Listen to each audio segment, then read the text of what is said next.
Coucou, jolies âmes, c'est Karine. Bienvenue sur Calcédoine. Je vous espère le mieux possible et toujours bien en vous. Aujourd'hui, un nouveau regard et surtout un nouveau parcours de vie qui va nous amener à nous interroger sur notre rapport à nous-mêmes. Je vous présente immédiatement, c'est un conteur, il s'appelle Dan. Bonjour Dan, Bonjour Karine. merci beaucoup pour le temps accepté pour nous partager voilà, ton point de vue. Nous faire connaître un petit peu ce que tu fais, nous exprimer ce que tu partages, notamment auprès des enfants. Est-ce que tu veux bien nous expliquer un petit peu qui tu es, ton parcours et ce que tu fais dans un premier temps, Dan? Ouais, d'abord c'est avec grand plaisir. Et bon, je vais essayer d'être bref parce que j'ai un parcours qui est assez long. Disons que j'ai eu une vie qui a été très très très riche depuis l'adolescence, que ça soit au niveau des addictions, drogue, alcool. Ensuite, j'ai créé beaucoup d'entreprises. J'ai fait des tas de choses comme accompagnateur en moyenne montagne. Et j'ai aussi fait donner des cours d'arts martiaux, bon, pour situer un petit peu. Donc, j'ai eu des enseignements dans plein de domaines différents, avec une vision différente, puisque j'ai arrêté l'alcool en 97 et j'ai passé 2 ans et demi dans un centre pour handicapés. C'est là où j'ai commencé, où j'ai failli mourir. Donc, quand on voit la mort, quand on te dit qu'il te reste quelques mois à vivre, alors que ça fait, bon, ils ne se sont pas beaucoup trompés, hein, ça fait 22 ans maintenant, ils parlaient de moi, mais on voit les choses d'une façon différente.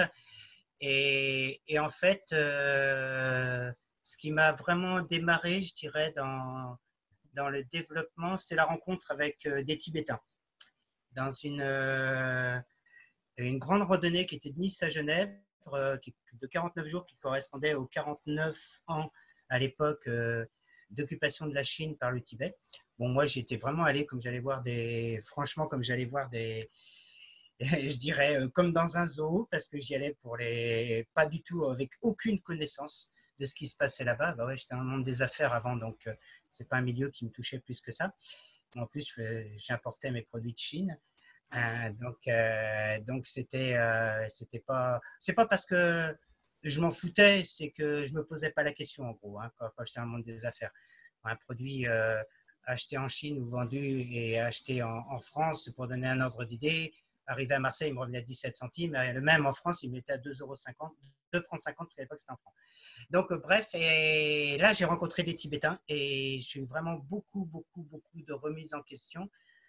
Et à la suite de ça, de ces remises en question, donc j'étais toujours au centre à Millau, au centre pour handicapés, des jeunes ont commencé à m'interpeller et à me demander d'intervenir dans certaines réunions qu'ils faisaient et de raconter mon histoire. Et en fait, ça a commencé, on peut dire comme ça, quoi, en gros. Merci déjà de l'humilité dont tu fais preuve, de nous exprimer vraiment tout ce chemin de vie et ces prises de conscience qui sont intervenues sans même aller les chercher. Finalement, elles sont venues à toi. Ouais, il y a une phrase que je me dis souvent, c'est quand tu es dans le juste, tout est juste autour de toi. Je ne crois pas le côté, bon, comme j'ai ma façon de parler, de dire les choses, hein, tu as déjà dû remarquer en visionnant des vidéos. Euh, quand je parle de spirituel, par exemple, je fais une grande différence entre le spirituel de la croyance et le spirituel qui, dans le sens littéral, ça veut dire qui concerne l'esprit. Et moi, je Absolument, suis plus dans le qui concerne l'esprit. Donc, absolument. pour ça que je dis que quand je suis dans le juste, tout est juste autour de moi. Et bon, je parle beaucoup des énergies, hein, pas avec les enfants, mais avec les adultes. Et en disant qu'on a une fréquence d'énergie qui va en fait attirer certaines fréquences qui correspondent à ma fréquence intrinsèque. Et donc, à partir du moment où j'ai cette fréquence qui correspond à ça, ça vient tout seul. Hein. Il n'y a pas à se poser de questions. Et surtout pas à chercher, parce que quand on cherche, on change sa fréquence. Eh oui, merci de le préciser. Et les jeunes et les enfants, du coup, sont venus à toi et t'ont demandé, ont souhaité un enseignement de ta part finalement? Ça n'a pas été vraiment un enseignement, c'est parce que quand j'ai rencontré ces Tibétains, j'ai créé une association qui s'appelait Le Real Tibet, où en fait, je faisais beaucoup d'actions par rapport au Tibet. pas contre la Chine, parce que je ne suis pas contre les choses, mais j'œuvre pour, et pour informer de ce qui se passait au Tibet. Et donc, dans Millau et les environs, j'ai commencé à être assez connu, puisque ben, voilà, j'ai œuvré avec un député européen sur les droits de l'homme. Voilà, j'ai un parcours qui est très, très riche, comme je disais tout à l'heure. Les choses, elles sont venues à moi. Et dans le cadre de festivals où, en fait, j'intervenais, j'avais un stand sur justement l'information du Tibet. Et c'est là où le premier jeune m'a contacté, qui était un lycéen de Rodez. On a commencé à discuter, puis dans les discussions, il a amené ses copains, un deuxième, un troisième, un quatrième, puis après, ils m'ont demandé d'intervenir dans certaines soirées où il faisait. Et en fait, ça n'a pas été un enseignement dans ce sens-là. Aujourd'hui, je parle plus d'enseignement aujourd'hui. Ça a vraiment été un partage d'expérience, plutôt, à l'époque. Et, et donc, quand le cheminement vers les enfants et le conte, c'est devenu comment pour toi?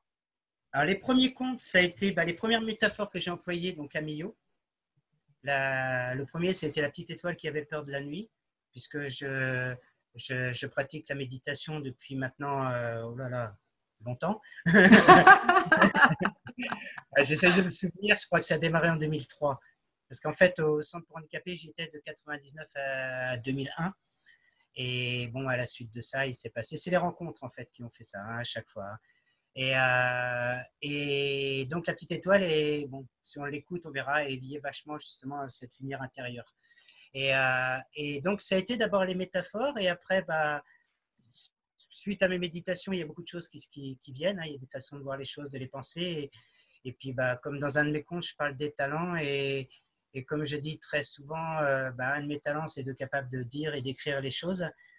Et oui, il y a un exemple que je donne très souvent et qui, justement, tu parlais d'humilité, qui me permet, moi, en le disant, de revenir à cette humilité. C'est la drogue que j'ai touchée beaucoup dans mes derniers temps, c'était l'acide, en fait, le LSD. J'ai fini en psychiatrie à 20 ans. Ah, pardon, oui, c'est ça, à 20 ans. Et donc, j'ai passé quelques mois en psy parce que j'étais un peu décroché.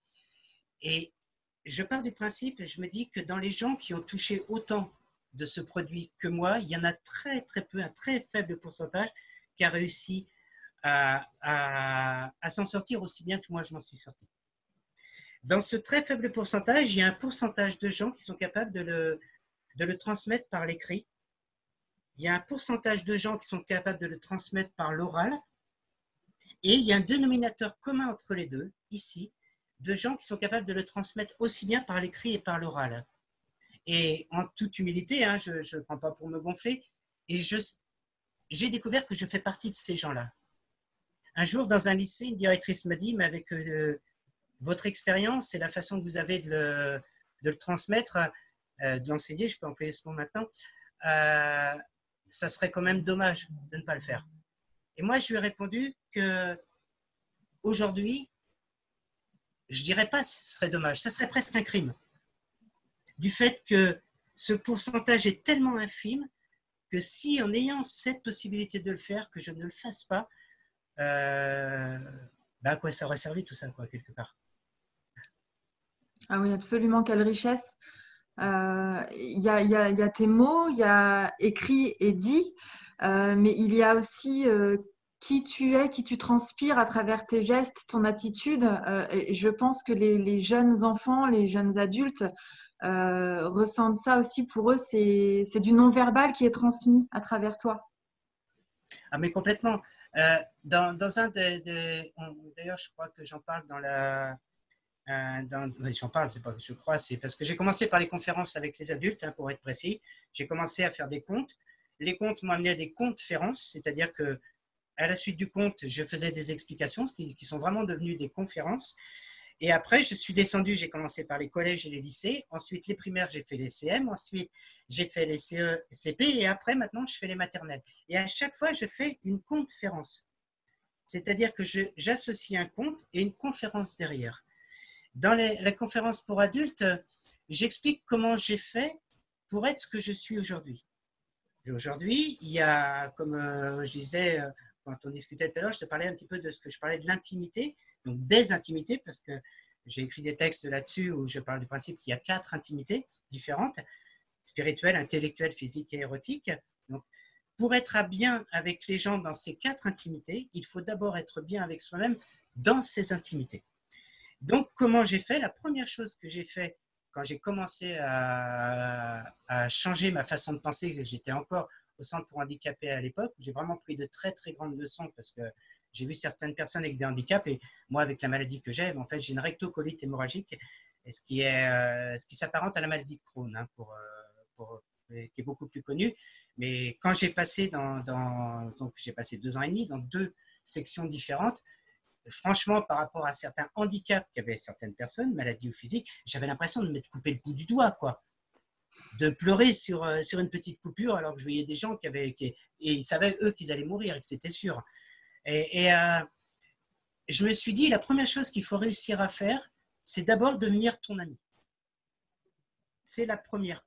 Et un ami, c'est quoi? C'est quelqu'un en qui tu as confiance, c'est quelqu'un que tu respectes, c'est quelqu'un que tu aimes, et c'est quelqu'un, si tu rencontres d'autres amis, tu n'as qu'une envie, c'est de le présenter à ses amis.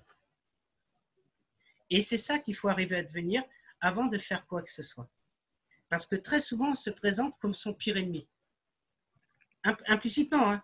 On se présente implicitement en disant « je n'ai pas confiance en moi » ou « et je ne m'aime pas » ou « je ne me respecte pas », etc., etc. Et on dit aux gens « oh, j'aimerais bien être ton ami ». En fait, ça ne marche pas. Pourquoi ça marcherait pour soi si ça ne marche pas pour les autres? Et en fait, comme tu disais, l'attitude, le geste, l'attitude implicite en fait qu'il peut y avoir en dehors des mots, et c'est lié à ça. Et les mots que je vais dire ou écrire vont pas vont être liés à ma façon d'être, mais ma façon d'être va être liée aussi à la façon dont je vais l'écrire et le dire. En fait, c'est une cohérence, c'est une cohérence globale. L'un enseigne à l'autre. Moi, en écrivant, je me le parle à moi-même, je me le dis d'abord à moi-même. En le disant, il faut que je sois cohérent. En le disant aux autres, faut que je sois cohérent. En l'étant, je trouve d'autres façons de l'écrire, etc., etc. C'est une évolution, en fait. Et ça ne s'arrête jamais. Et quel est le retour des plus jeunes, des enfants que tu as face à toi? Quel est leur retour? Avec les maternelles, je fais la petite étoile qui a peur de la nuit et je leur explique la petite étoile avec ce que j'appelle le sourire du cœur. Et donc, je leur ai fait compter, je les fais méditer hein, toujours au départ avant, moi, juste observer de la respiration et les yeux fermés. Et je compte et qu'ils aient les yeux fermés, ce qui est important pour l'imaginaire. On n'a plus l'habitude de ça maintenant. Et je leur dis, la lumière de la petite étoile qui fait briller, qui brille et qui brille, fait briller les autres, qui éclaire les autres, c'est ce que j'appelle le souhait intérieur, c'est ce que tu as à l'intérieur de toi, et c'est ça qui te rend heureux. Et c'est quand tu es heureux que tu l'as. Tu vois, toujours le côté du... En fait, c'est une boucle sans fin, en fait. Et le retour, pour les maternelles, je l'ai plus avec les parents. Et les parents, et je me rappelle d'une... Parce que, bon, dans la petite étoile, il faut l'écouter, pour ne plus avoir peur de la nuit, elle ferme les yeux et cette lumière à l'intérieur, et quand elle ouvre, tout est éclairé, en fait. Et la phrase clé, c'est « il suffit que je me mette à briller pour que la pénombre n'existe plus ». Et un jour, j'ai un parent d'un tout petit qui m'a dit son petit le soir, un jour où il parlait de ça, je ne sais plus trop comment ça s'est passé, il a dit mais je sais comment faire pour plus avoir peur du noir, il suffit que je ferme les yeux. C'est tout, je veux dire ça, c'est une réaction comme ça. Après avec les CP, CM et plus grands, bon, j'ai beaucoup moins de réactions, mais elles sont plus immédiates quand je passe plusieurs jours dans une école, parce que bon, faut voir comment, bon, je ne vais pas expliquer, parce que j'explique simplement de ranger sa chambre et que l'objectif ne soit pas de ranger sa chambre, parce que c'est parce que tu ranges ta chambre que tu vas pouvoir voir la réaction de tes parents et à partir de là, être fier de toi. Donc, à partir du moment où tu es fier de toi, tu te respectes. Parce que pour moi, se respecter, c'est d'abord être fier de ce qu'on est. Et là, j'ai des retours parce que direct avec eux et même des retours qui sont dans la classe, dans les jours qui suivent par rapport aux instituteurs, dans leur réaction. Je sais pertinemment que c'est quelque chose qui est très ponctuel. qui va être très éphémère même parfois.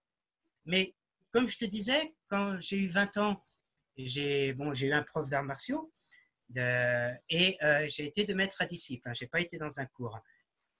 Il m'a dit des tas de choses aujourd'hui que je renvoie dans les enseignements que j'ai. Je n'ai rien à inventer. Je ne fais que renvoyer tout ce que j'ai reçu comme enseignement. Et une chose que je me rappelle, c'est que donc j'avais 20 ans, jusqu'à 40 ans environ, j'ai beaucoup eu d'addiction, à l'alcool en particulier, jusqu'à 37 ans. Et je suis complètement sorti de ça. Quand j'ai commencé à revenir sur moi, sur vraiment essayer de retrouver le moi, comme on dit, intérieur, tout ce que m'a dit, une grande partie de ce que m'a dit Denis 20 ans avant, m'est revenu. Et aujourd'hui, je dis des phrases quasiment mot pour mot que Denis m'a enseignées. Denis, c'était mon maître. Et je me dis que de toute façon, ce qui est important, ce n'est pas que les choses, elles changent. Ce qui est important, c'est que ça soit entendu.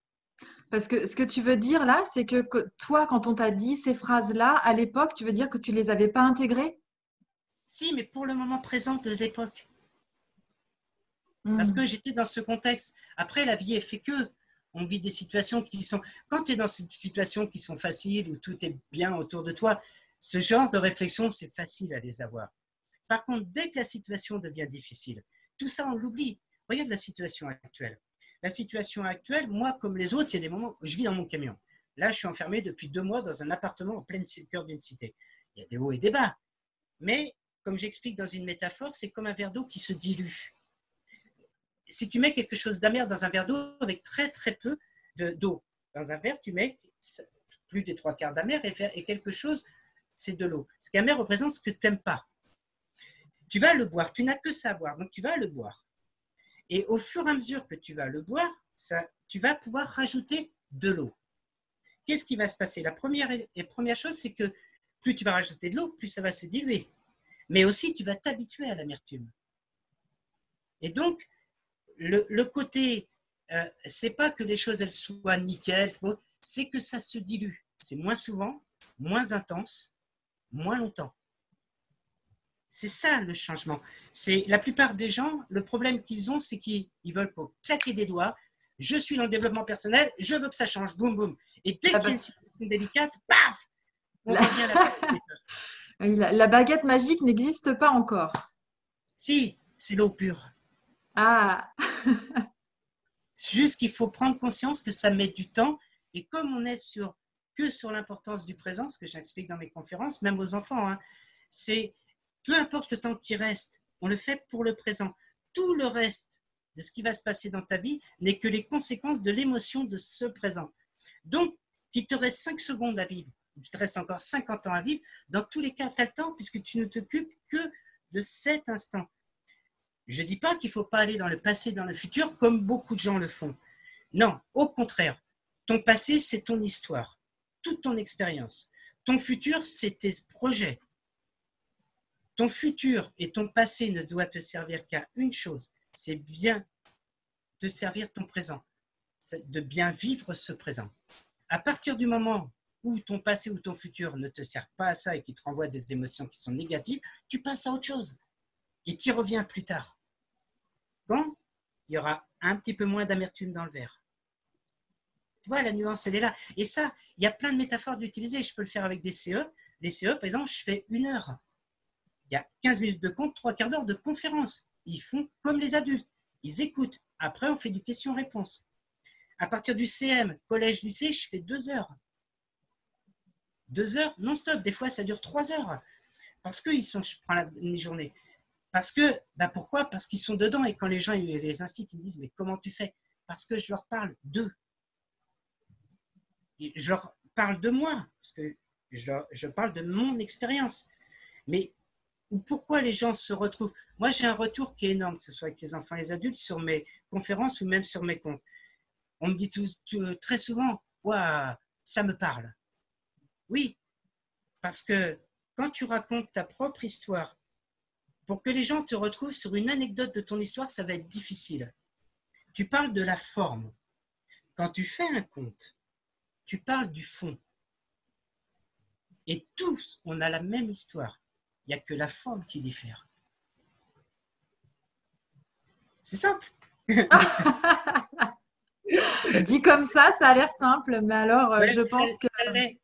Ça l'est. Dans le sens où, il y a une phrase que je dis beaucoup, je dis très souvent, et d'ailleurs, un de mes livres qui n'est plus édité aujourd'hui, parce que je n'ai pas trouvé d'éditeur qui correspond, parce que j'ai refusé des éditeurs, parce que ça ne correspond pas à mes valeurs. Hein, je peux me permettre, hein, j'ai cette liberté. J'ai un de mes livres, La route ou le sentier, qui démarre en disant, la toute première phrase du livre, c'est « Le bonheur, c'est simple, mais pas toujours facile. » Et c'est sa simplicité qui le rend si difficile. Et ça, on le sait tous, parce qu'on l'a tous vécu. Prends une histoire d'une relation d'intimité, quel que soit le degré d'intimité. Tant qu'elle soit très, très intime, dans les 4 intimités, hein, je parle intellectuelle, spirituelle, physique ou érotique. Tant que la relation est simple, on est bien dedans. Qu'est-ce qui va faire que la relation va tout de suite être moins bien? C'est qu'on commence à la compliquer. Tu prends une relation d'intimité, tu es avec ton compagnon ou ta compagne, et c'est génial. Et puis, avec le temps, on commence à être moins génial. Vous décidez de passer un week-end en amoureux dans un lieu tranquille. Et là, qu'est-ce qui se passe? C'est génial. Pourquoi? Parce qu'on revient à la simplicité. Pour moi, le mot simple, c'est le mot le plus important de la langue française. Si ton amoureux ou ton amoureuse te dit « je t'aime », alors le smile. Mais le lendemain, il comprend qu'il manque quelque chose. Et puis là, il vient te voir et te dit « je t'aime ». Simplement. Ça change tout.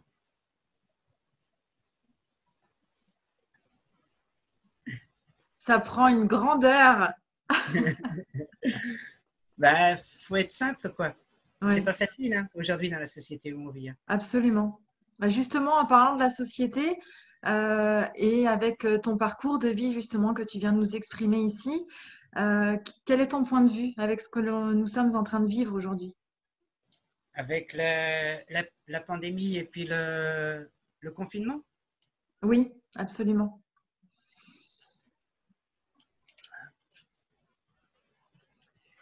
c'est dur.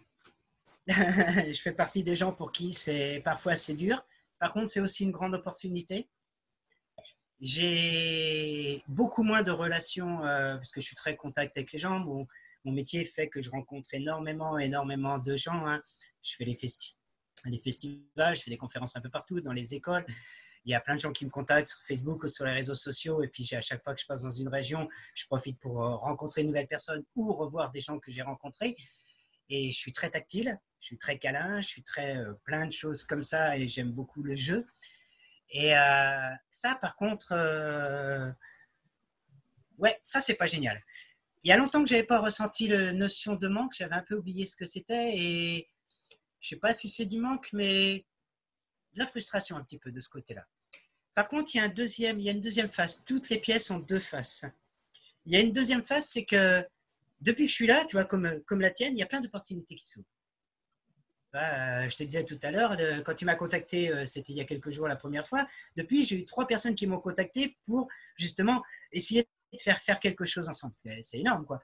Alors qu'avant, c'était 3 en quelques semaines, voire quelques mois. Ça dépendra toujours de la façon dont on voit les choses. Comme je disais tout à l'heure, je ne sais pas si c'était le moment où on était à discuter avant ou quoi, de fréquence d'énergie. Si ta fréquence d'énergie elle est avec une certaine fréquence, qu'est-ce qui va se passer? Tu vas te refermer, donc tu vas moins rencontrer de gens parce que ta fréquence ne permet pas ça.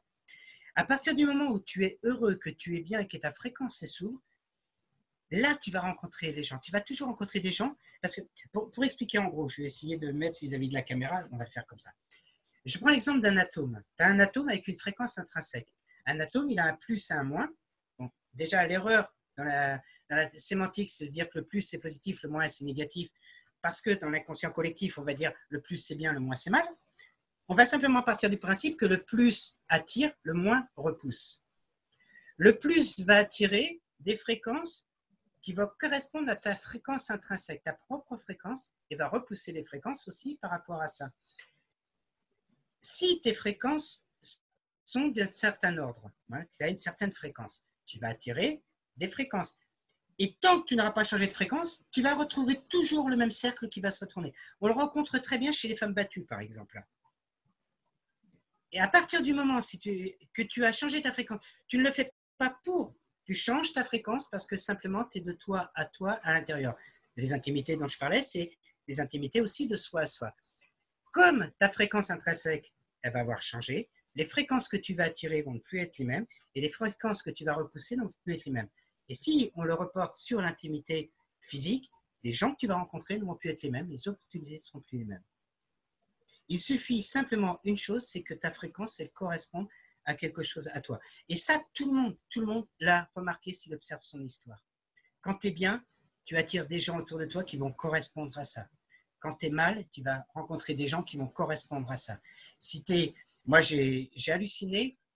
Quand je buvais, je rencontrais quasiment que des gens qui picolaient. J'ai arrêté de boire, ça fait maintenant plus de 20 ans. Aujourd'hui, je rencontre des gens qui picolent. Mais la plupart du temps, c'est des gens qui viennent me voir en me disant « Waouh, comment tu as fait ?» Et la plupart des gens que je rencontre, et surtout des opportunités que j'ai, correspondent à cette énergie que j'ai aujourd'hui. Mais ça, comme je disais tout à l'heure, il ne faut pas vouloir changer sa fréquence pour obtenir ça. Il faut faire en sorte que l'émotion que je ressens corresponde. L'émotion, c'est la porte entre le conscient et l'énergie. Quand tu dis j'ai une bonne énergie, tu dis en fait j'ai une bonne émotion. L'émotion, c'est par là, à mon avis, hein, ce n'est pas une vérité que je dis, c'est ma façon de penser, c'est par là que tu peux changer ta fréquence d'énergie d'une façon consciente. Pour moi, il y a deux portes, il y a les sensations et les émotions. Mais si on regarde bien, la plupart des sensations sont liées aux émotions. Et là où tu as accès, c'est l'émotion. Et simplement, ce que j'explique aux gens avec les différentes choses, c'est ça. Et moi, le confinement, pour revenir à ta question, la façon dont on va le vivre va dépendre vachement de l'émotion qu'on va y poser à cet instant-là, donc la fréquence d'énergie qu'on va pouvoir avoir. C'est loin d'être facile. C'est même très, très, très difficile en fonction de l'histoire de chacun. C'est ça qu'il faut prendre conscience, c'est que le côté où, comme je disais, c'est pas arriver à être heureux ou arriver à bien le vivre, c'est arriver à moins mal le vivre. La dilution. Tu vois ce que je disais? C'est l'instant présent, et ben je suis un petit peu mieux que l'instant présent précédent. Et dès que j'ai conscience que l'énergie commence à retomber, paf, je fais quelque chose. On peut modifier par une pensée, par une parole ou par une action. On modifie l'un des trois et on fait en sorte que l'émotion, même si elle n'est pas encore géniale, soit un petit peu moins bien. Et de un petit peu moins bien, ça va devenir bien. Et de bien, ça va devenir très bien. Et puis même peut-être à la fois serein. Pas toujours. Je parle que de l'instant présent à chaque fois. C'est ça qui est... Même moi, hein, le premier, il y a des fois, j'en ai marre. Hein. Dans un petit appart, là, je suis avec ma mère, mais c'est génial parce que d'un côté, je me dis, ouais, je suis en pleine cité, en cœur de cité où je connais personne. J'ai vécu là quand j'étais ado, donc dans le milieu de la drogue et tout. Donc, bon, avec plein de retours, plein de... Oui, j'imagine que du coup... Eh oui. Tu vois, de ce côté-là, en disant, ouais, c'est dur, etc. Mais d'un autre côté, ma mère, elle est toute seule. Je suis arrivé pour lui rendre visite 2 jours avant le confinement. Et je me suis retrouvé confiné ici. Génial, elle n'est pas toute seule. Tu vois, la façon dont tu prends les choses va tout de suite modifier la façon dont tu vas vivre ce confinement. Mais je suis comme tout le monde. Au bout de 2 mois, il y a des moments à péter un câble, quoi. Bon, heureusement, on a la technologie qui nous permet de rentrer en contact quand même et de créer du lien. Ça, c'est chouette. Ah, bah de plus en plus, d'ailleurs, à tous les niveaux. Hein. Ouais. Heureusement. Hein.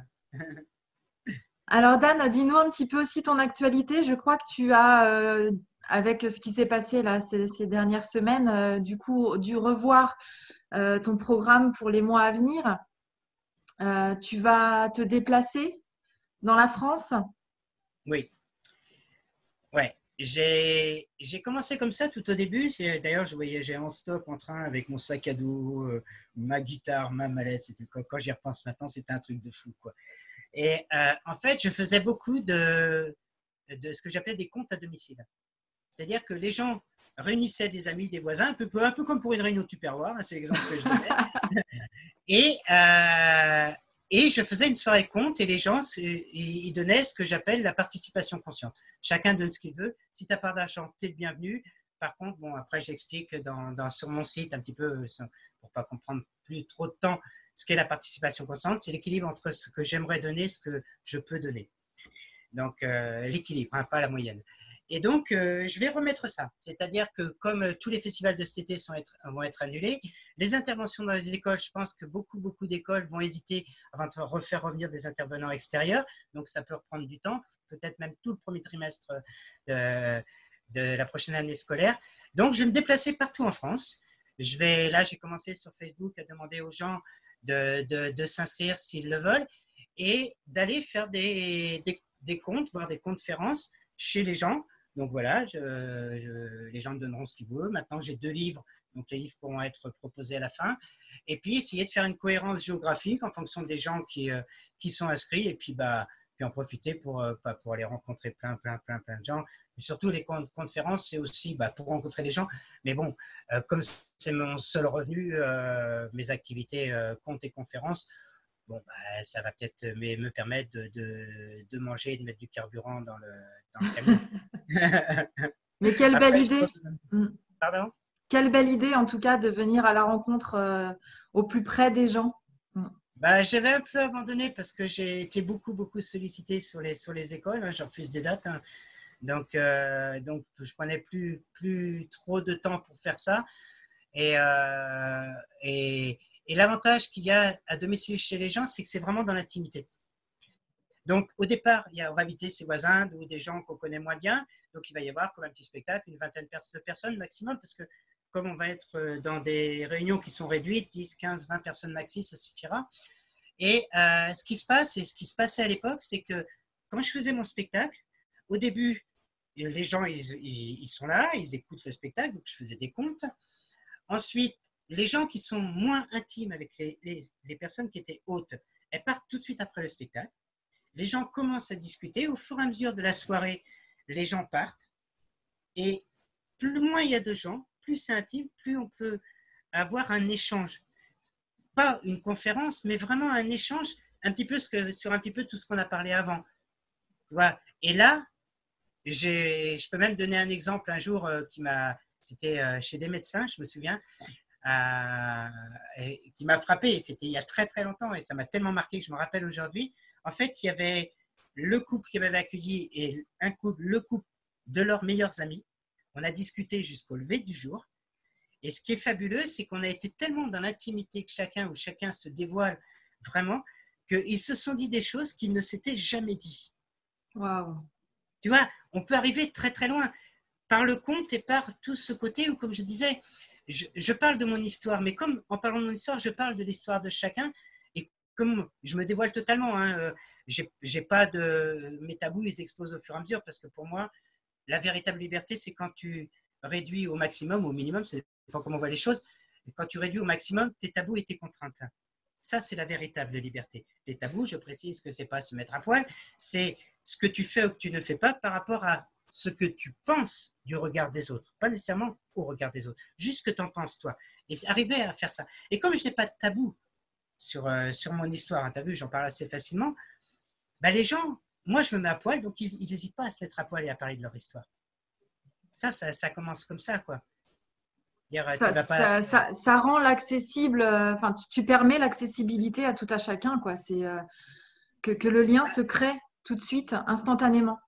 Tout à fait. Et bon, maintenant que je suis plus dans des réflexions plus sur ces intimités de soi à soi ou les intimités avec les autres, hein, c'est quelque chose que je développe de plus en plus dans certaines conférences. Pour l'instant, encore dans des petits cercles assez restreints parce que c'est très difficile de parler de l'intimité, surtout quand l'intimité spirituelle, intellectuelle, physique, ça va, mais dès qu'on engage l'intimité et l'intimité érotique, on ne sait pas trop comment les gens peuvent le prendre. Et bon, l'idée, c'est pas de les mettre mal à l'aise, quoi. Mais le côté où quand les gens vont se dévoiler, non seulement ils développent, ils explosent des tabous et ils vont dévoiler leur intimité à une autre personne, mais ils vont encore plus, par rapport à ce qu'ils ont dit verbalement, ils vont encore plus se creuser et reculer la limite du tabou par rapport à leur propre intimité, par rapport à eux-mêmes.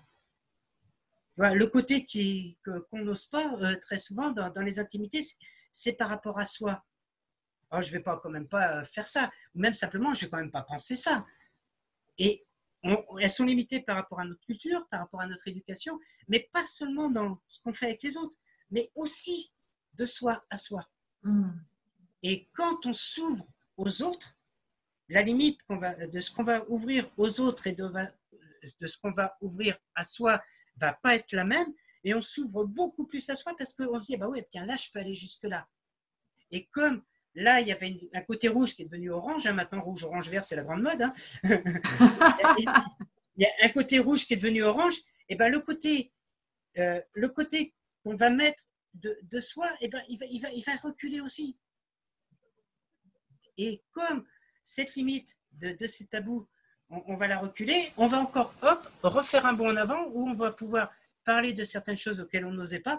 Et comme je disais tout à l'heure, c'est exactement le même phénomène pour tout. C'est la métaphore du verre d'eau. Ça se dilue. Enfin, moi j'ai encore des tas et des tas de tabous sur plein de choses, que ce soit spirituel, intellectuel, physique, dans le toucher. Il y a encore des choses auxquelles, avec certaines personnes, il y a des choses qui passent avec certaines, avec d'autres, alors que je sais que c'est lié qu'à moi. Mais je n'ai plus peur de ces tabous-là. Parce que, en parlant, c'est marrant parce que j'en discutais avec une autre amie avec qui justement on va voir pour partager d'autres choses ensemble sur des conférences. Plus j'en parle, plus je le dis, plus je m'ouvre des portes à moi, plus je m'ouvre des portes, plus j'en ouvre à l'extérieur, plus j'en ouvre à l'extérieur, plus j'en ouvre à moi, etc. etc. Et ce que je disais tout à l'heure. Tu vois, le système, en fait, c'est toujours un cercle, un petit peu comme un serpent qui se mord à la queue, un cercle sans fin. Tu vois, un cercle virtueux. Hein. Voilà, tout le temps, tout le temps, tout le temps. Et il n'y a pas de limite, en fait. Les seules limites qu'on a, c'est celles qu'on s'impose soi-même. Absolument. Merci, Après, Dan. Ouais. Pardon ? Merci de permettre cet accès, cette vision autour de toi.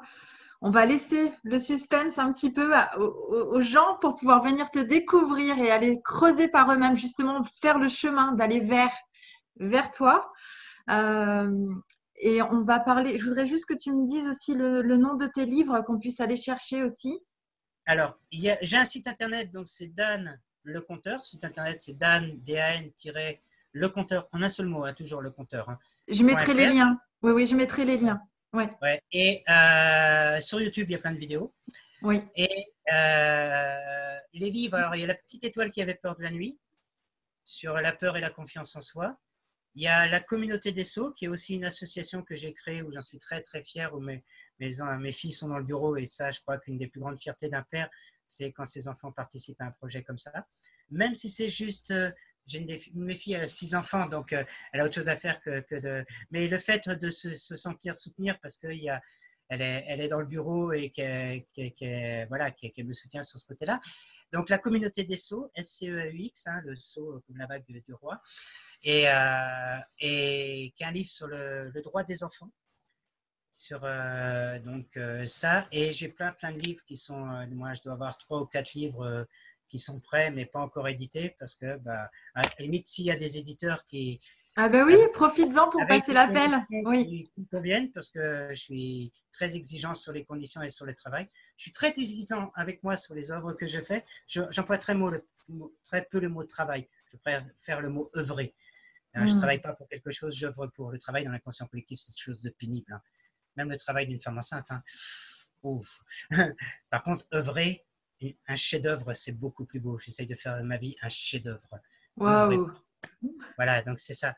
Et le mot travail, j'aime pas. Mais si, pour l'instant, j'ai pas trouvé une maison d'édition avec des conditions qui me convenaient. Donc là, les éditions sur lesquelles je suis désigné, ce qu'on appelle des éditions participatives. Donc ça veut dire que j'ai payé une partie au départ. Donc bon, voilà, il y a des conditions qui me convenaient bien parce que je garde la liberté. Bon, je ne vais pas rentrer dans les détails. Bref, donc il y a ces deux livres-là. Je suis toujours aussi à la recherche d'illustrateurs pour certains de mes contes. Il y en a un fabuleux avec lequel je vais certainement commencer les conférences sur les intimités, justement, qui s'appelle L'orchidée blanche et le papillon.